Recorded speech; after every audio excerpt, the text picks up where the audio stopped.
صدق الله العظيم وصدق رسوله النبي الحبيب الكريم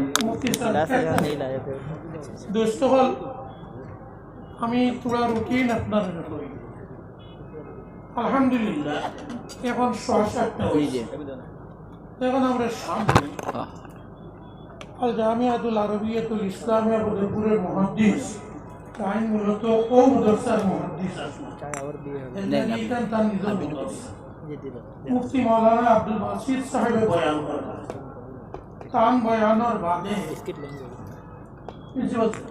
তান বয়ানের বাদে প্রথম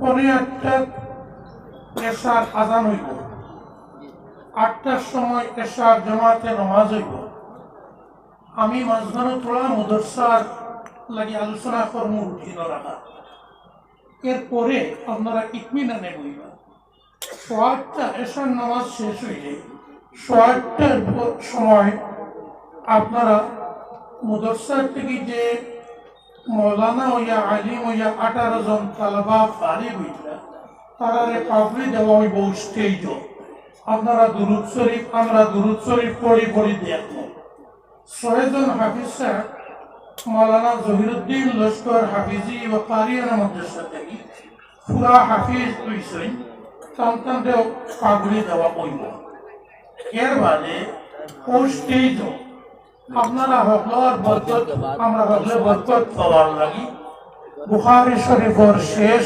হাদিস আপনারা সামনে পড়িয়া খতম কোরআন হইব এক দোয়া হইব আর দোয়ার বাদে মুহাদ্দিসিনে কেরামর নিয়ম অনুযায়ী যেটা চলিয়ে আর ইমাম বুখারী সাহেবের আগর যুগ থেকে তালবা আপনার হাদিসের সনদ আর হাদিসের ইজাজত দেওয়া হইব আর এরপরে আমরা আজগুরি মেহমান শাইখুল হাদিস সাহেব আমরা হকলরে লইয়া এক মুনাজাত এক দোয়া করবা এই মুনাজাত আর দোয়া আমরা সকল শরীক থাকবো অনুমান 9টার ভিত্তিতে ওই দিব আর লগে তালবা আপনার তারা একটা কসিদা আর একটা বিদায়ী তকরির আমরা শুনাইবা আমরা শুনবো আর এরপরে 9টার পরে আমরা মেহমান সাহেব আজ রাজপুত ট্রেনে वापस तशरीफ नीता की আমরা বিদায় দিলে মুহদ্দিস থাকি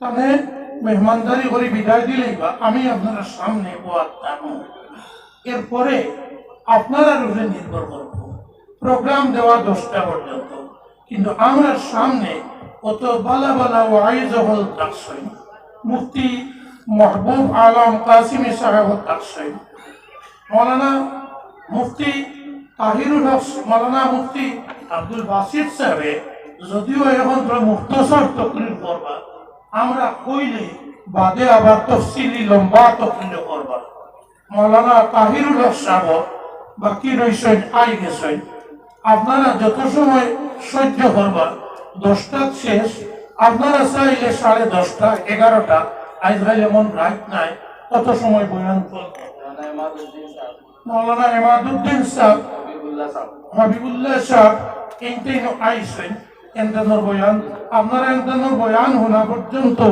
লাখ রাজি হইবানি দেখি যাই কতজন রাজি আলহামদুলিল্লাহ পুরা মজলিস রাজি আছে তো ও রুটিনে চলবো এখন মৌলানা মুফতি আব্দুল বাসিত সাহেব বয়ান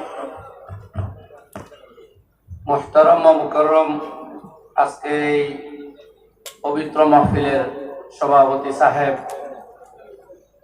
মুআজ্জাজ মেহমান খুসুসি দামাত বরকাতুহুম হযরত শাইখুল হাদিস মাদ্দাজিল্লুল আলী মুহাদ্দিসিনে কেরাম উলামায়ে কেরাম আজিজানে মিল্লাত বুজুর্গানে দ্বীন আমার বন্ধুগণ আল্লাহর কালাম কোরআনে মাজিদ নিঃসন্দেহে বিশ্ব জগতের জন্য রহমত এবং শিফা যেভাবে জাহিরি ঠিক সেইভাবে বাতিনি কোরআনে করিম এই পৃথিবীর যাবতীয় বাহ্যিক এবং আভ্যন্তরীণ ব্যাধি রোগ ব্যারাম দূর করবার লাগে আল্লাহ নাজিল ফরমাইছেন বাতিনি ব্যাধি হল যেভাবে দূর করছে মানুষের গুমরাহি আর জলালতার বিভ্রান্তি হইতে মুক্তি দিয়া হেদায়ত ও ইমানের পথে কোরআনে করিমে আনছে। ওটা হইল কোরআনে করিমর মূল শিফা, মূল প্রতিষেধক যেটা দিছে বিশ্ব জগৎরে, এবং তার সাথে বাহ্যিক ব্যায়ামেরও শিফা। আমরা জানি এই আয়াত পাঠ করি আমরাও, অনেক মুসলমানে পানি ইত্যাদিতে ফুঁক দিয়ে আমরা পান করি, এবং সত্যি এই আয়াতে শিফা। এগুলা পাঠ করিয়া আপনারা নিজেরাও ফায়দা লইবা, অন্যরেও ফায়দা পৌঁছাইবা। তো কোরআনে করিম যখন আমরা যাবতীয় ব্যায়ামের প্রতিষেধক দুনিয়াতে দিছে, অতএব আমাদের সামাজিক ব্যাধি, আমাদের বিশ্বজনীন ব্যাধি, আমাদের সর্বতভাবে যত ধরনের সমস্যা, ব্যাধি, রোগ মানে তাকলিফ, যত ধরনের তাকলিফ আর যন্ত্রণা এই জাতি, এই কওম, এই উম্মতের উপরে আসবে, তার সঠিক প্রতিষেধক কোরআনে করিমে তুলিয়া ধরছে। এবং কিয়ামত পর্যন্ত আনেওয়ালি তামাম ইনসানিয়তের জন্য সবচেয়ে মুকম্মল, সবচেয়ে জামে, সবচেয়ে ওয়াজেহ, স্পষ্ট, দায়িত্বহীন যে পথ, যে মত, সেইটা আল্লাহর কালাম কোরআনে মজিদে তুলিয়া ধরছে। আর এই উম্মতের বৈশিষ্ট্য যে কোরআনে করিমের তালিম ও তাআল্লুমের সিলসিলা আজ পর্যন্ত আছে, কিয়ামত পর্যন্ত থাকবে। যেদিন কোরআনে করিমের তালিম ও তাআল্লুম, শিক্ষা গ্রহণ এবং শিক্ষা দানের সিলসিলা বন্ধ হবে, সেই দিন এই বিশ্ব জগতের আর কোনো প্রয়োজন থাকবে না। আল্লাহ জাল্লা শানুহু আম্মা নওয়ালুহু, এই আসমান ফাটিয়া টুকরা টুকরা হবে, তারকাগুলা খসিয়া পড়বে, পাহাড় চূর্ণ বিচূর্ণ হয়ে তুলার মতো বাতাসে ভাসবে, জমিন ফেটে যাবে, নিচের থেকে পেট্রোলিয়াম, ম্যাঙ্গানিজ, সোনা, রূপা সব ধাতু উদ্গীরিত হবে, হয়ে বের হবে। আমার ভাইয়েরা, এই কোরআন আর তার তালিম আছে তো দুনিয়া আছে, কোরআন ও তার তালিম নাই তো দুনিয়াও নাই। আমি আপনারা সামনে এই কথা হইয়া আজকের যে অবস্থার মধ্য দিয়া সারা উম্মত আমরা অতিবাহিত হইতেছি, চাহে আমাদের কথা বলুন, বহির্ভারতের, বহির্বিশ্বের, এক কথায় সমস্ত উম্মতের উপরে যে হালাত এসে উপস্থিত হয়েছে, আমরা তার দফাইয়ার জন্য মানুষের মস্তিষ্ক প্রসূত কোনো ধারণা বা কল্পনার আশ্রয় লওয়ার দরকার নাই। আল্লাহর কালামই আমাদের পথ বর্ণনা করে দেওয়ার জন্য যথেষ্ট। আলহামদুলিল্লাহ। সূরা বনী ইসরাঈলের মধ্যে আয়াত নম্বর 17-16 আল্লাহ জাল্লা শানু আম্মা নওয়ালুহু ফরমাইতেছেন, ইজা আরাদনা আন নুহলিকা ক্বরিয়াতান ওয়া ইজা আরাদনা আন নুহলিকা ক্বরিয়াতান আমারনা মুত্রাফিহা ফাফাসাকু ফিহা। আমি যখন কোন জনপদ, কোন অঞ্চল, কোন রাষ্ট্রকে ধ্বংস করার সিদ্ধান্ত নেই, তখন সেই জায়গার সমৃদ্ধশালী মানুষগুলোকে আমি ভালো কাজের হুকুম দেই, দিনের কাজ করার নির্দেশ দেই, ফাসাকু ফিহা, কিন্তু তারা সে কথা অস্বীকার করে, অবমাননা করে, অমান্য করে, ফাহাক্কা আলাইনাল কাউল, এবং এরপরে ওই জনপদের মানুষদের জন্য আমি আল্লাহর আযাব সাব্যস্ত হয়ে যায়। ফাদাম্মারনাহা তাদমীরা, এবং এরপরে আমি তাদেরকে সমূলে ধ্বংস করি, ধ্বংসস্তূপে পরিণত করি, এমন ধ্বংসস্তূপে পরিণত করি কাআল্লাম তাকুন শাইআ, পরবর্তী প্রজন্ম দেখে বুঝতেও পারবে না যে এখানে কোনো কালে, কোনো যুগে, কোনো জাতির বসবাস ছিল। আমার ভাইয়েরা, কোরআনে কারীমের এই আয়াতকে সামনে রাখবেন, আর আমাদের হালাতের প্রতিষেধক বাহির করার চেষ্টা আমরা করব। কোন দেশ, সমাজ বা জাতি নষ্ট হওয়ার জন্য আল্লাহর নাফরমানিতে নিমজ্জিত হওয়াই যথেষ্ট। কোন রাজনৈতিক পট পরিবর্তনের দরকার নাই। শুধু আল্লাহর নাফরমানি যখন মাথা ছাড়া দিয়ে উঠবে, মানুষ হারামকে হারাম হিসাবে গণ্য করবে না, হালালকে হালাল হিসাবে গ্রহণ করবে না, হালাল আর হারামের তমিজ বাদ দিয়ে দিবে, জায়েজ ও নাজায়েজের কোনো ফারাক করবে না। এই অবস্থা সামনে আসাই এই উম্মতের ধ্বংসের জন্য যথেষ্ট।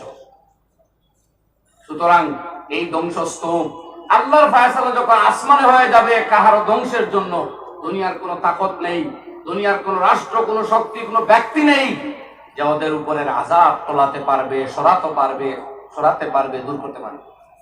সুতরাং সেই আযাব দূর করতে হলে আমাদের কোরআনে কারীম থেকেই প্রেসক্রিপশন গ্রহণ করতে হবে। আমি প্রথমেই কথা শুরু করেছিলাম, পবিত্র কোরআন হচ্ছে শিফা ওয়া রাহমা, মুমিনদের জন্য আল্লাহর রহমত এবং শিফা। এই শিফা যেভাবে আভ্যন্তরীণ ব্যাধির শিফা, বাহ্যিক রোগেরও শিফা, কিন্তু মূল হচ্ছে আভ্যন্তরীণ ব্যাধি।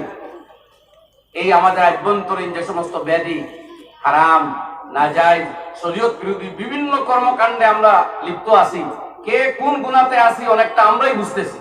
দুর্ভাগ্য এটাই যে আগের যুগে একটা মানুষের নাফরমানি করলে মানুষে বুঝতে পারতো, অনেকে তাকে বুঝাতো, তাকে সমঝ দিত, সে নিজেও বুঝতো। আজ দুর্ভাগ্যবশত আমরা এমন অবস্থানে আছি, কত হাজার হাজার গুনায়ে কবিরা আমাদের আমল নামায় প্রতিদিন লিপিবদ্ধ হচ্ছে, আমরা সেটা উপলব্ধি করতে পারতেছি। যাই হোক বন্ধুগণ, কোরআনে কারীমের অন্য জায়গায় আমরা যাই, সূরা নূর আয়াত নম্বর 55, আল্লাহ জাল্লা শাআনু আম্মা নাওয়ালু ফরমাইতেছেন, ওয়াদাল্লাহুল লাযীনা আমানু মিনকুম ওয়া আমিলুস সালিহাত।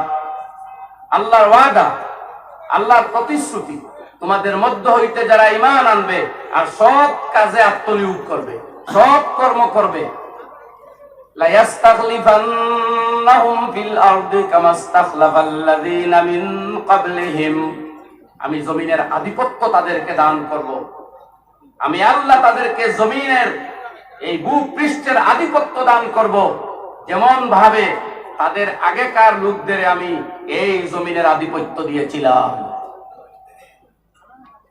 এরপরে ওয়ালা ইউমাক্কিনান্না লাহুম দীনাহুমুল্লাযী ইরতাযা লাহুম, আর আল্লাহ তাদের জন্য যে দ্বীন ধর্ম পছন্দ করেছেন সেই দ্বীন ধর্ম পালন করা তাদের জন্য সহজ হয়ে যাবে, সম্ভব হয়ে যাবে, সেই সুযোগ তারা পাবে।